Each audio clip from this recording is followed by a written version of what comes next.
सत श्री अकाल, वणक्कम, नमस्कार। ये है क्रिकेट का कहानीकार। कैसे हैं प्रभु? मतलब जो कोहली के फ़ैन हैं, जो बेंगलुरु के फैंस हैं, क्या आप रात को सो पाए? या जो संजू सैमसन के और रियान के और राजस्थान के फ़ैन हैं, क्या आप भी रात को सो पाए? क्योंकि मुझे मुश्किल से नींद आई। क्या से क्या हो गया देखते देखते। गुरदास मान दा छल्ला ते विराट कोहली दा थोड़े पंजाबियों की लस्सी मिठी है ना, अफगानियों की जलेबी भी मिठी है। पंजाबियों ਨੂੰ ਤੀਜੀ ਵਾਰ ਭੰਗੜਾ ਕਰਨ ਦਾ ਮੌਕਾ ਦਿੱਤਾ ਜੀ। बेंगलुरु अब अगले दौर में नहीं जा पाएंगे एलिमिनेटर में राजस्थान से। मैं इसको तकरीबन एक तरफा हार ही मानूंगा। मतलब ठीक है, 19 ओवर तक मैच गया और 6 विकेट गंवा दिए राजस्थान ने, बट 173 कोई टारगेट ही नहीं था। ऊपर से ओस पड़ रही थी, और जब ओस पड़ रही हो और जॉस टीम में ना हो तो फिर गड़बड़ हो जाती है, लेकिन गड़बड़ हुई नहीं।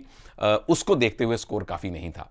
इस मैच की कहानियाँ क्या थी? जो अभी मैच हुआ है उसकी कहानियाँ क्या थी? आइए, 8-10 बड़ी प्यारी प्यारी कहानियाँ हैं। कुछ आंकड़ों की बाजीगरी है, कुछ कहानियों की बाजीगरी है, सारी पता करते हैं। पहली कहानी, 6 मैच आप लगातार जीते। वो 0.1% चांस जो बेंगलुरु को था ठीक 1 महीना पहले, उन्होंने उसे भुनाया है। किस्मत का साथ भी मिला है। इफ एंड बट हुआ, ये इसको हराए, वो उसको हराए, वो चीज़ें आपके पक्ष में गई। आपने अपनी मेहनत की। यश दयाल ने कमाल का 20वां ओवर डाला चेन्नई के खिलाफ, और फाइनली आप पहुंच गए एलिमिनेटर में 9वीं बार। 6 मैच आपके पक्ष में गए, 7th टाइम लकी नहीं साबित हुए। क्यों नहीं हुए? पहला कारण, राजस्थान की तरफ से बॉलिंग बहुत अच्छी हुई। मतलब जहां जो पिच देखते ही लग रहा हो कि कम से कम 200 रनों वाली पिच है, 190 रनों वाली पिच तो है, वहां आपको 172 पे उन्होंने रोक लिया। इसके लिए उनकी भूरी भूरी प्रशंसा करनी पड़ेगी। और यह भी मालूम था सबको कि ओस गिरेगी। इनफैक्ट मैथ्यू हेडन ने यह भी कहा था कि ज़मीन से शायद पानी बाहर आ रहा है, क्योंकि मैदान में उनको दिख रहा था कि नीचे काफ़ी पानी है। तो जिस भी तरह से हो, जब बाद में मैदान गीला हो तो फिर अगर 200 पार स्कोर है तो उसमें से 20-25 और ऐड करने पड़ते हैं। आपने 20-25 माइनस कर दिए, तो 172 स्कोर नहीं था जीतने वाला। उसके लिए राजस्थान वालों की बॉलिंग की तारीफ है। तीसरी कहानी, बॉलिंग के सिपह सालार बने आर अश्विन। पूरी लीग में उनको विकेट नहीं मिल रहे, कुछ खास नहीं मिल रहे, रन पड़ रहे थे, पर यहां उन्होंने 2 विकेट लिए और काफ़ी किफ़ायती भी साबित हुए, और 2 बड़े शिकार किए, ग्रीन और मैक्सवेल। चलो, मैक्सवेल की बात मैं करता हूं, पर 2 गेंदों में 2 महत्वपूर्ण विदेशी खिलाड़ियों को आउट करना, ये उनको जो प्लेयर ऑफ द मैच का पुरस्कार मिला, ऐश अन्ना पूरी तरह से उसके हकदार थे प्रभु, इसमें कोई शक नहीं है। अगली कहानी, आवेश खान पिटे जरूर हैं, 44 रन आपने दिए, लेकिन अंत वाले स्पेल में आके आपने टोटल 3 विकेट्स निकाली हैं। आखिर में आके आपने 2 विकेट्स निकाली, लेकिन विकेट लेना भी बॉलर का काम है। रन पड़ गए, चलो वो आप रोक नहीं पाए, पर आवेश ने अच्छा साथ दिया अश्विन का, जहां तक विकेट निकालने की बात है। अगली कहानी ये कि बेंगलुरु के लिए इस मैच में भी भारतीय बल्लेबाज ही चले। विराट कोहली ने 33 बनाए, रजत पाटीदार ने 34 बनाए, महिपाल लोमरोर ने 32 बनाए। तो 32, 33, 34 इन तीनों ने बनाए हैं। फाफ डू प्लेसी नहीं चले, और बाकियों की तो खैर बात ही क्या करें, भारतीय बल्लेबाज ही चले।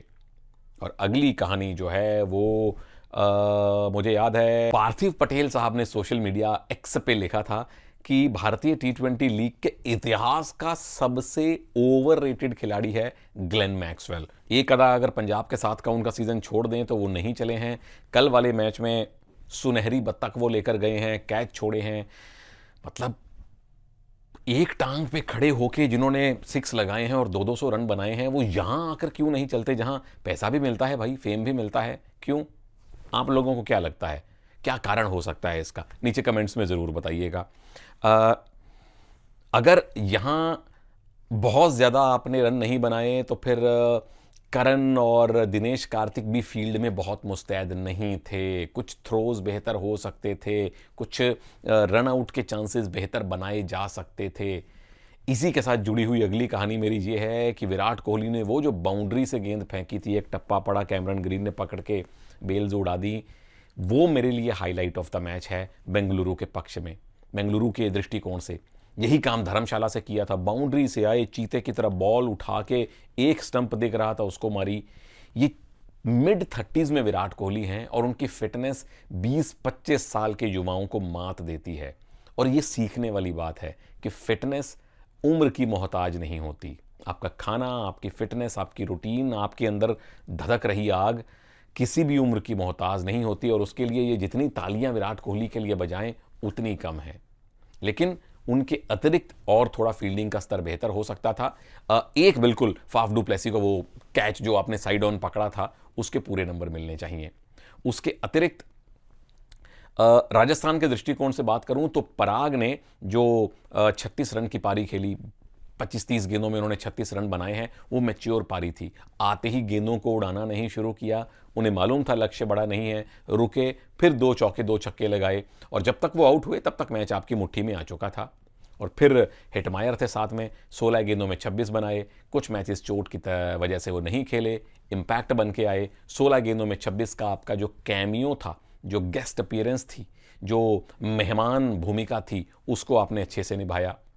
वहीं एक पैच था, एक ओवर था, ये अगली कहानी है। सिराज ने एक ही ओवर में 2 विकेट्स लेके थोड़ा सा रोचक बनाया था मैच को। वो जो आपने क्लीन बोल्ड किया था पराग को और फिर एक कैच करवाया गया था, वहां से लगा कि शायद कुछ बात बन जाए, पर पीछे इतने स्कोर नहीं थे। 12 गेंदों में 12 रन, ये 1996-2000 वाला ओडीआई क्रिकेट नहीं है जहां 1 रन प्रति गेंद बनाना बहुत मुश्किल माना जाता है। एक ओवर में 15-15, 20-20 रन बनते हैं। अगली कहानी एक सवाल भी है आप लोगों के लिए। क्या प्रतियोगिता खत्म होते होते नारंगी टोपी विराट कोहली के सर पे रहेगी? उनके हैं 741 रन, 741। उनका पीछा कौन कर रहा है? रियान पराग 5, 6, 7, 567 रन।